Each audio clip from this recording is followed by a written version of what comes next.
ini kan bukan soal tantang atau menjawab atau tidak. Cuma bisa memang jawab, dari ya. awal saja sudah salah dasar itu. Kan gitu loh. Itu sama juga kita uang asli, kita foto, terus Roy Suryo itu melihat fotokopian dari uang Aduh, asli analoginya itu. aja Terus dia salah. bilang, masuk kan gitu. Analoginya aja salah. Jadi maksud saya, Coba, sejak dari- awal memang gimana, sudah Mas? salah Iya. dasarnya, Mbak. Iya, Sejak awal analoginya aja salah. dasarnya sudah salah. Jadi sebenarnya penelitian yang dimaksud Roy Suryo itu baru pengen dia mulai nih ketika dia lihat wujudnya memang ada di jasa enggak, Pak Jokowi. kan hipotesisnya Maka dia bilang, gimana? sudah sekarang kita lihat. Kan harus dilihat tuh Mbak, apakah betul seperti yang dilakukan oleh forensik Polda Metro misalnya, jenis kertasnya dan lain sebagainya. Itu penelitian dari segi forensik yang betul. Ayo lakukan Lalu trade Suryo independen ini apa makanya. yang teliti?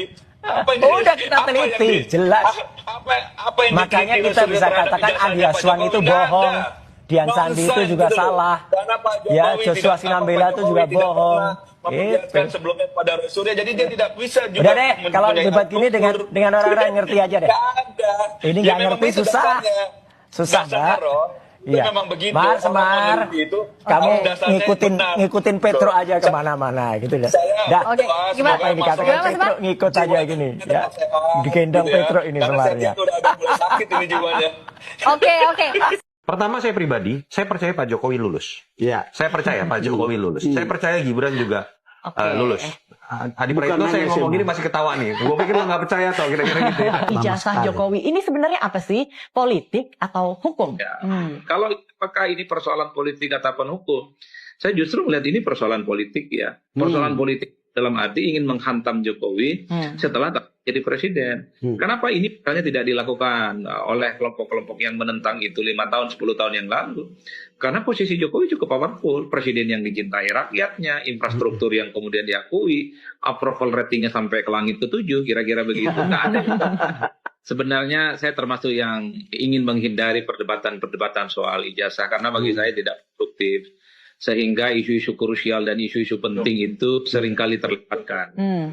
Karena Bang Don dan Bung Toto kan kita paham, kalau tidak ngomong ijazah dan tidak ngomong Jokowi, ada kecenderungan memang tidak menarik ke pemirsa. Nggak ada yang nonton, nggak ada yang komen, seterusnya dan seterusnya. Tapi bagi saya satu hal ya, bahwa ini semacam eksepsional di mana Pak Jokowi itu memang dituntut untuk membuktikan kepada publik soal apakah ijazahnya itu seperti yang dituduhkan ataupun tidak. Tapi Jokowi tentu punya alibi dong, dia membela bahwa persoalan ijazah itu tidak harus diumbar kepada publik.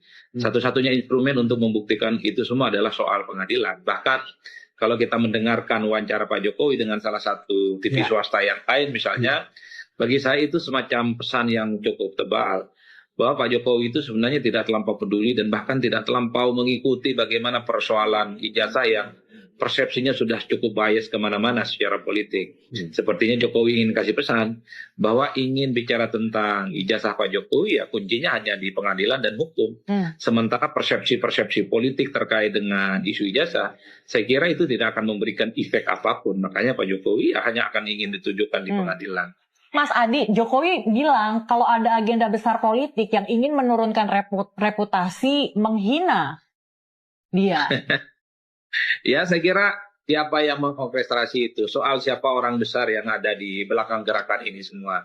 Tapi setahu saya memang setiap gerakan politik dari dulu pastinya ada tudingan-tudingan yang mengorkestrasi. Jangankan soal ijazah, kita aja kalau demo di depan DPR, di depan istana, di gedung pemerintahan pasti ada yang menggerakkan, ada yang menunggangi, ada free rider dan seterusnya. Apalagi misalnya kalau kita mendengarkan argumen orang besar ini katanya dia punya intensi untuk maju di 2029. Minimal untuk mengincar posisi calon wakil presiden. Iya, Kan Mas itu Adi, yang kita sebetulnya dengarkan kita juga nggak terlalu ini sudah bosan juga sebenarnya membahas masalah ijazah ini. Cuman begini, Mas Tok, ini belum ada presiden sebelumnya. Karena itu kemudian itu dibicarakan. Saya sudah 40 tahun jadi jurnalis, jadi saya belum pernah dengar isu selama ini untuk urusan yang begini. Dan karena itu menarik perhatian, apa sih sebetulnya? Ini politisasi, ada bilang soal hukum, tapi ada juga bicara soal politisasi. Jangan-jangan lebih daripada itu Bang Don. Oh, lebih dari Kalau itu. nggak ada marketnya, nggak ada penontonnya, tayangannya selesai. Nah. Ini kan tayangannya panjang pertanyaan betul. kita kan. Karena saya termasuk yang selalu menolak. Saya tidak pernah mau datang, ada beberapa stasiun TV itu mengumbar itu dan selalu konflik gitu ya. Saya nggak tahu Adi pernah datang atau nggak. Tapi menurut saya sama, saya sepakat ini bukan isu strategis buat bangsa ini. Betul. Tapi akhirnya teman-teman media itu mengatakan Mas ratingnya tinggi Mas. Ya, ada Jadi yang bilang ini- begitu. Artinya kita berbicara di sini ada sisi politik infotainment. Dan kita harus mengakui ya, Ya. pada titik ini marketnya besar dan disinilah karakter dan kualitas masyarakat kita melihat politik. Sisi gosip, urusan pribadi, bener atau enggak bodong gitu kan, hal-hal seperti ini. Yang muncul pun kita tahu loh, kebanyakan orang-orang yang ngerti entertaining gitu ya. Saya sebut aja lah Roy Suryo, gitu, misalnya Rasman Nasution sempat ikut-ikutan. Ini orang-orang kan yang entertaining. Dan pertanyaannya kan jangan-jangan pihak-pihak yang terkait, entah Pak Jokowinya, entah yang menudingnya, jangan-jangan memang ikut menikmati juga. Masuk pada level itu. Loh, kita nggak bisa menilai loh. Jangan-jangan Pak Jokowi malah dapat efek terzolimi. Iya. Roy Suryo akhirnya populer lagi, Ya, misalnya, ya. dan lain-lain ya. Ini yang menurut saya harus dilihat dari sisi selain sisi berat hukum dan politik.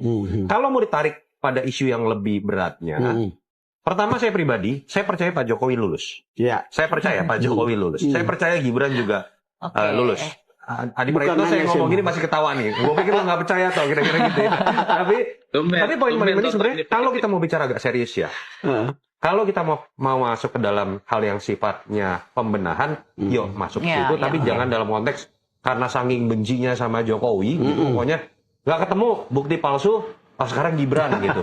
Nanti jangan-jangan Kaisang dan lain-lain. Itu menurut saya tidak sehat. Oke, jadi Anda yakin tidak ada agenda menuju 2029 Dari yang peristiwa menggoyang. ijazah ini? Mungkin saja. Tapi bisa juga malah jadi bumerang. Ketika kita bicara mengenai Pak Jokowi terus-menerus dibahas dalam ijazah palsu, Malah akhirnya tetap pada di atas panggung. Dan ketika diserang oleh orang-orang yang mungkin kadang-kadang terlalu antagonis, bukan tidak mungkin efeknya malah positif buat Pak Jokowi. Itu yang menurut saya, ya semoga siapapun yang bermain, ya saya berharap udahlah. Lu kerja politik aja lah kalau pengen punya ambisi di 2029 gitu. Sayang gitu waktu dihabiskan seperti itu. Pengertian scientific crime investigasi ya itu adalah suatu metode penyidikan yang menggunakan ilmu saintifik, yang ilmiah. Ilmu ilmiah yang untuk membuktikan penyidikan itu macam-macam, Bu. Misalnya kedokteran forensik itu namanya, kalau kita mau menyelidiki bagaimana orang itu meninggal karena apa, itu pakai forensik kedokteran. Kalau kemudian mengenai balistik itu juga bagaimana misalkan terjadi penembakan, arah peluru dari mana, itu semua dipelajari dengan itu. Kalau sekarang ini alat-alat buktinya, alat-alat bukti digital, apakah itu bukti digital itu asli apa tidak, dicek nanti di laboratorium forensik juga untuk ngecek digital itu gitu. Itulah penggunaan scientific crime investigation itu. Jadi pengertian daripada scientific crime investigation itu yaitu tadi. Nah, dalam ini kan si Pak Rismon itu menantang itu supaya forensik itu ada tandingannya kan gitu kan. Ya itu gagasan boleh saja, tetapi hukum yang berlaku yang diberikan kewenangan untuk melakukan scientific crime investigation di bidang forensik itu diberikan pada Polri yang mempunyai kualifikasi yang sudah ada, kemudian banyak sekali lah itu syarat-syaratnya, kemudian aparatnya sudah disumpah dan sebagainya kayak gitu. Jadi kemudian tidak bisa dinafikan dengan contohnya dulu ada kasus ini ternyata dari manipulasi. Itu kan manipulasi yang disampaikan Pak Rismon di media saja. Belum pernah dibuktikan di pengadilan apakah yang dulu itu forensik polisi itu curang apa tidak. Itulah yang terjadi sekarang ini. Jadi intinya mereka itu kan mengatakan bahwa curiga kepada aparat ya. Dan kemudian dia melakukan teori baru yang menurut dia itu bisa dipelaksakan. Negara ini negara hukum, sudah ada aturannya gitu. Jadi tidak hanya seenaknya sendiri, apa-apa harus dituruti gitu. Dan kemudian celakanya membodohi rakyat semua. Seakan-akan dia itu dikriminalisasi karena meneliti. Itulah yang menurut saya tidak benar, propaganda kayak gitu. Makanya itu supaya ini tidak terlalu melebar bagi saya, cepat-cepat sajalah Polda Metro Jaya itu segera mengirim ini ke pengadilan. Nanti akan terlihat di situ mana yang benar, mana yang memberikan provokasi pada rakyat yang tidak benar. Saya kira terkait dengan pembahasan ijazah, kan dari segi autentikasi, originalitas dan lain-lainnya itu adalah hak daripada yang mengeluarkan itu UGM. Betul. Oke, mau dibawa kemana itu adalah hak UGM. Betul. Mau dibilang palsu, tidak ada emboss, tidak ada ini yang mereka temukan di luar itu adalah UGM. Pertanyaannya, Kenapa mereka nggak bertanya kepada UGM? Ada nggak pengubahan di situ seperti nama saya Fitra Romadhoni dibuat jadi Fitri Romadhoni, dibuat orang lain, bukan Fitra lagi sesuai dengan autentikasinya. Kenapa mereka nggak tanya? Nah, ini yang jadi pokok permasalahan. Saya kembali lagi pada saat Bung Fitra itu berhadapan dengan seseorang bernama Rizwan. Kan sudah ditunjukin tuh ijazahnya. Dan pertanyaan daripada Bung Fitra itu kan sederhana. Iya. Sederhana banget loh. Nggak pakai ilmu-ilmu tinggi lah. Saya nggak masuk ke penelitian kau sudah salah intelek-intelekan. Loh, Bapak itu menunjukkan ini berarti ada yang nggak benar. Yes. Nah, kalau nggak benar, kenapa kau tanya ke saya? Kenapa nggak kau tanya ke UGM yang mengeluarkan? Nanti UGM bisa merilis, bisa melihat, bisa menganalisis benar atau tidak keaslian ini. Tanya dong ke sana. Yang sangat saya mau sakit perut, jujur ngomong sakit perut. Ngapain saya tanya ke UGM? Loh Anda kan bertanya tentang ketidakaslian ijazah ini. Ini kan produk UGM. Sementara UGM, ya Profesor Ova itu sudah ngomong, dia lulus tahun 1985, dia masuk tahun 80, kemudian sampai dia pembimbingnya jelas nyata dan indeks prestasi dia 25 ke atas, kalau nggak salah. Saya ikuti semua loh, dan itu memang sah. Nah, kau terus berteriak-teriak ini nggak sah.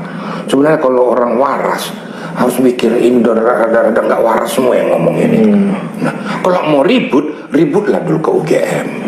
UGM sudah merilis, kok nggak ribut? Hanya satu harapan saya, Bung Fitra. Demi reputasi, harga diri, harkat martabat UGM, UGM harus bergerak untuk melaporkan mereka ini. Karena sudah jatuh harkat martabat UGM gara-gara kelakuan orang-orang bisa ya mereka laporin itu ya? Harus melaporkan UGM. Itu barang dia punya. Iya, kan barang dia punya. Lo gue udah ngomong kok itu aja, kenapa lo masih ribut? Laporkan. Di samping Pak Jokowi yang merasa harga dirinya ternista, terus dia juga dicemarkan, harkat martabat keluarga, itu UGM harus bunyi juga. Penyidikan kasus ini seandainya tidak ada muatan politiknya, karena penyidikan ini kasus ini ada muatan politiknya, karena muatan politik antara orang-orang yang berpolitik yang menggunakan masalah sengketa ijazah palsunya Pak Jokowi ini untuk berkelanjutan, berkepanjangan. Kalau kasus ini kasus pidana murni, hanya menuduh menggunakan ijazah palsu, ya, itu penyidikannya itu kalau ukuran saya sih 2 bulan aja mesti selesai dulu dari mulai laporan yang disampaikan itu. Cukup alat buktinya misalkan berapa, cuma 20 lah. Kemudian saksinya juga saksi ahli paling 5 saja itu cukup. Kemudian alat-alat bukti yang di lapangan yang ditemukan, bukti digital itu ya 20 aja cukup. Tetapi ini karena kasusnya di belakangnya ada orang yang mengendalikan kalau dalam tanda petik menurut saya itu ya. Jadi akhirnya penyidik juga sudah mengumpulkan 712 alat bukti. Menurut saya itu sangat spektakuler ya. Kemudian saksinya 100, saksi ahlinya ada 20. Kemarin baru setelah 4 bulan penyidikan baru ditetapkan menjadi tersangka. Tersangka itu pun tidak ditahan, dan kemudian yang bersangkutan masih minta diajukan lagi saksi-saksi yang meringankan kan gitu. Nah, kok penyidik juga masih memberikan waktu juga gitu loh. Nah, terus kemudian kemarin setelah dikasih waktu malah minta gelar perkara terbuka. Sudah diladeni gelar perkara terbuka. Malah keluar mengatakan gelar perkara yang tak benar dan sebagainya. Nah, itu akibat daripada mereka itu tidak mengerti apa yang seharusnya dilakukan dalam gelar perkara itu.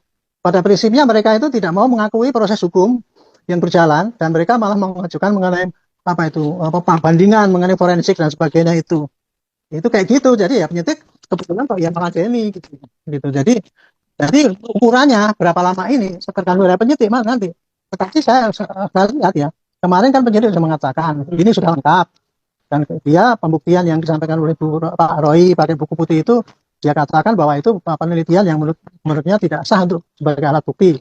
Pasti nanti berkas ini akan dikirimkan ke kejaksaan. Jadi nanti ya seandainya berkas perkara yang sudah ada itu dianggap lengkap oleh penyidik tanpa menunggu daripada yang saksi meringankan atau apa yang lain yang dituntut itu akan dikirim ke kejaksaan. Nah, nanti kejaksaan akan meneliti apakah buktinya cukup kuat atau tidak. Kalau cukup kuat ya berarti nanti berkas itu terus dengan tuntutan bahwa itu pencemaran nama dan memfitnah. Kalau tidak mungkin nanti akan dikembalikan oleh jaksa dan dilengkapi lagi.